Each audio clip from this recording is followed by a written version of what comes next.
ये कानून समाज को बांट रहा है। सवर्ण को अलग कर रहे हैं, बैकवर्ड को अलग कर रहे हैं। ये सरकार इस समय हो गई एकदम पागल, और जब सवर्ण पागल होगा तो सरकार भी ठीक हो जाएगी। हमारे बच्चे क्या विद्यालय जाएं या न जाएं, क्योंकि समानता का अधिकार का हनन हो रहा है। कानून को लेकर के लगातार विरोध प्रदर्शन हो रहा है। सामान्य वर्ग के साथ साथ अधिवक्ता भी यूजीसी कानून का लगातार विरोध कर रहे हैं।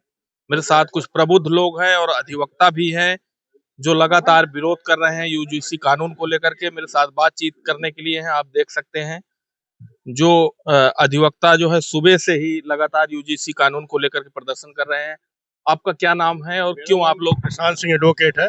हम लोग विरोध कर रहे हैं जो अभी तक मोदी सरकार समानता का अधिकार के गुणगान गाती थी कि सभी समान है, सभी को समान रूप शिक्षा मिलनी चाहिए। आज ये स्थिति हो गई है कि हमारे बच्चे क्या विद्यालय जाएं या न जाएं, क्योंकि समानता का अधिकार का हनन हो रहा है।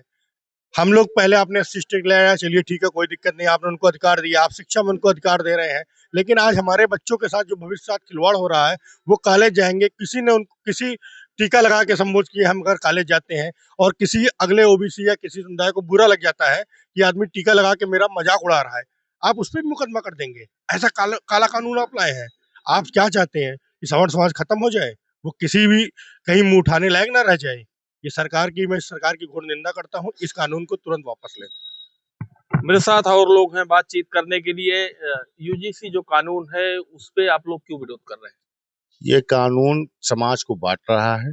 हम सारे अधिवक्ता समाज के लोग इस कानून का विरोध कर रहे हैं। सरकार से निवेदन है इस कानून को वापस किया जाए। इस कानून से चूंकि कानून का कोई महत्व नहीं है, पूरे हिंदुस्तान में लगभग 300 कुछ ऐसे मुद्दे मिले हैं। 50,000 यूनिवर्सिटियां हैं हिंदुस्तान में, 10,000 से ज्यादा और कॉलेजें हैं। उस हिसाब से 0.22% का मैटर है ये जो विरोध प्रदर्शन होता है। ऐसा इसका गलत उपयोग लोग करेंगे, जैसे कि हरियाणा नेट का गलत उपयोग लोग कर रहे हैं, उसी तरीके से हमारे बच्चे शिक्षा के दौरान उनके पर FIR हो जाएगी तो उनका भविष्य खराब हो जाएगा। इसलिए इस कानून को बिल्कुल बंद कर दिया जाए। इस कानून में एक कमेटी बनाई गई है, उस कमेटी में किसी भी सवर्ण का प्रतिनिधित्व नहीं हो रहा है। जो भी 10 मेंबर बनेंगे कॉलेज में, यूनिवर्सिटी में, उनमें हमारे प्रतिनिधित्व का कोई मेंबर रखा नहीं गया।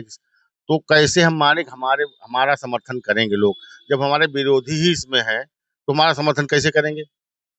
वही हाल हुआ जैसे वक्फ बोर्ड का मैटर था। वक्फ बोर्ड कानून लाया गया तो उसमें हिंदू समाज का कोई नहीं रह सकता था। इस समाज में लाए जो कानून यूसीसी लाए, इसमें हमारा प्रतिनिधि सवर्ण कोई करने वाला उसमें रखा नहीं गया। इस कानून को सरकार वापस ले, मेरी मांग यही है। नहीं इसका आने वाले भविष्य में सरकार को झेलना पड़ेगा। मेरे साथ और कुछ लोग बातचीत करने के लिए हैं। जो कानून आया है यूजीसी कानून, तो इस पर क्या राय है? सबसे बड़ी चीज कि इस कानून की आवश्यकता क्या थी। ये कहीं से न कोई मांग हुई, न कहीं से कोई विरोध प्रदर्शन हुआ। इसको ये तो एक तरीके से थोपा जा रहा है। और सबसे बड़ी चीज कि जो बच्चे जो समाज की नींव होते हैं, जो आगे बढ़ते हैं समाज को साथ लेके, जब आपस में ही इनमें भेदभाव पैदा हो जाएगा तो ये आगे भविष्य का उत्थान क्या करेंगे, ये देश का उत्थान क्या करेंगे। ये आपस में ही बांटने की राजनीति जो ये सरकार जो कर रही है, ये कहीं से नीतिगत नहीं है, कहीं से भविष्य के लिए, समाज के लिए कहीं से भी अच्छा नहीं है। ये बिल्कुल ही गलत है, ये बिल्कुल निंदनीय कानून है। इसको वापस लिया जाना चाहिए। आपको क्या लगता है इस कानून पे आप ये कानून सबसे गलत है। ये तो समाज में भिन्न कर रहे हैं, सवर्ण को अलग कर रहे हैं, बैकवर्ड को अलग कर रहे हैं। ये सरकार इस समय हो गई एकदम पागल, और जब सवर्ण पागल होगा तो सरकार भी ठीक हो जाएगी।